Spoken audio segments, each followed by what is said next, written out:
On Mondays, Nancy can be found in the dog adoption kennels at the Santa Fe Animal Shelter. Come on, sweetie. What are you, baby? The kennels are top of the line by the standards of most shelters.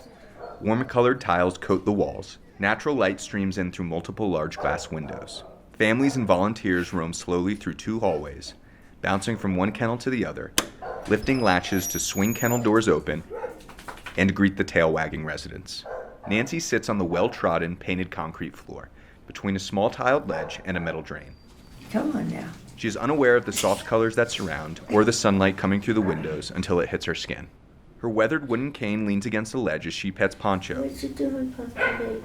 a graying chihuahua missing a chunk of his jaw, the result of years of extreme neglect. Nancy moved to Santa Fe in 1972, a time when this small, high-desert town was constantly receiving new imports of artists, gurus, and chefs. She was a photographer, and in an environment obsessed with depicting landscapes and spirituality, she focused on a subject matter familiar to all of us: the faces around her. Some of her best portraits are of northern New Mexico's diverse indigenous populations. Nancy explains in her own words. When I got here in the different cultures, all I wanted to do was to document those. That's became my passion.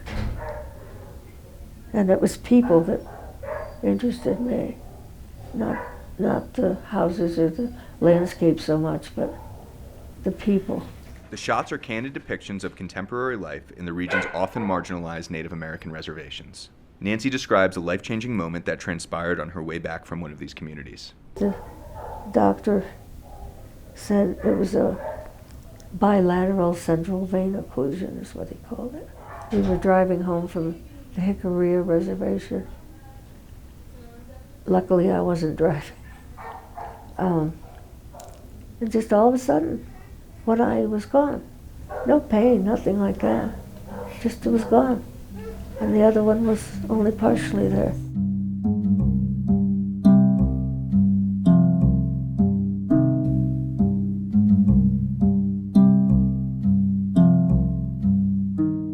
Nancy was suddenly blind, not because of an injury or slowly developing cataracts, but from a rare and sudden condition that disrupted blood flow to her eyes. Obviously, Nancy's sudden change in condition affected her day-to-day life, as it would anyone, but it also meant giving up her profession.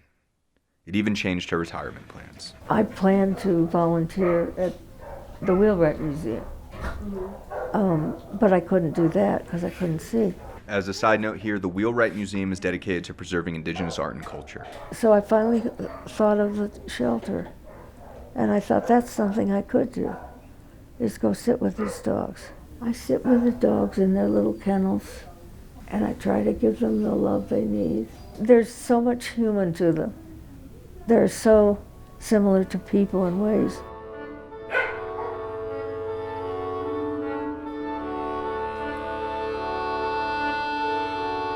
Whether she realizes it or not, Nancy hits on something we all experience as animal lovers, shelter workers, and rescuers. We so often paint this work as selfless and thankless, when in reality we get back so much more than what we put in. Nancy never let the loss of her sight rob her from making an impact, and the service she provides to us is so important. She's right, these animals possess something that makes them so similar to us. They're social. They're incomplete when they are unable to relate to others. A dog that was blind, it wanted to be with me. It was a good, we connected. And I started crying, and I couldn't stop crying. I think I was crying for me as much as the dog.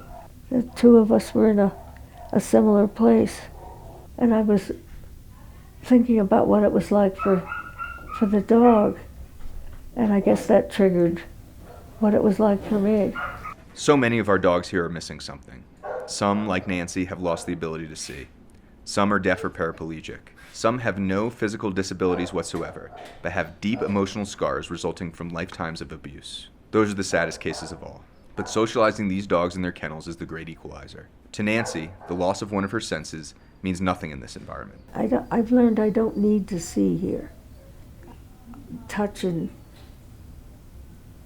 feeling is what hearing, of course, is all I need with these dogs. After a couple hours with the dogs, Nancy leaves. She walks through the double doors of the adoption center, out into a landscape she cannot see. Bye, Nancy. Bye, Nancy! With her help, the dog she spends time with will also walk through those doors someday to help someone else feel loved. It's tough work for a dog, to be put back out into a world that rejected them once before. But Nancy's same revelation about her canine friends applies to humans as well. If they feel they're loved, they're a lot more secure and can give love more.